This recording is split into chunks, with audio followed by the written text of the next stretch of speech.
ഡസ്റ്റും പിന്നെ അതുപോലെ തന്നെ എഞ്ചിൻ്റെ ഭാഗത്തൊരു ടൈപ്പ് ഓഫ് ഫംഗസ് പോലെ പിടിച്ചിട്ടുണ്ട്. അപ്പോൾ അത് ഒരു റീസ്റ്റോറേഷൻ പോലെയാണ് നമ്മൾ ഈ ഒരു വീഡിയോ ചെയ്യുന്നത്. അപ്പോൾ ഈ വീഡിയോ ചെയ്യുന്നത് വേറെ ഒന്നും കൊണ്ടല്ല, കുറേ റോയൽ എൻഫീൽഡ് യൂസേഴ്സിന് നല്ല രീതിയിൽ കൺഫ്യൂഷൻ ഉണ്ട് ഈ ഒരു സംഭവം, ഈ പ്രോബ്ലം എങ്ങനെ സോൾവ് ചെയ്യാന്നുള്ളത്. അപ്പോൾ ആ ഒരു പ്രോബ്ലം സോൾവ് ചെയ്യാനുള്ള എൻ്റെ കുഞ്ഞൊരു ടിപ്പായിട്ടാണ് വന്നിട്ട് 80 രൂപയുള്ളൂ. ഞാൻ ജസ്റ്റ് അതിനെ അൺബോക്സ് ചെയ്ത് കാണിച്ചു തരാം.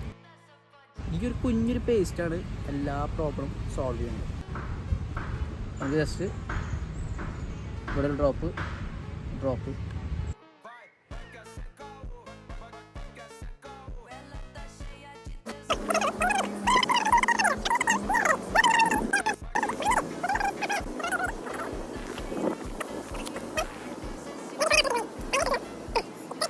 അപ്പോൾ ഇതുപോലെ തന്നെ ബാക്കിയുള്ള വീഡിയോസൊക്കെ വരും. പിന്നെ ഓട്ടോമോട്ടീവ് വീഡിയോസ് എന്തായാലും വന്നിരിക്കും. And until then vibe signing off. വണ്ടീനെ ഇഷ്ടപ്പെടുന്നവരും വണ്ടീനെ പ്രാന്തമായിട്ട് ഇഷ്ടപ്പെടുന്നവർക്കും until then vibe signing of.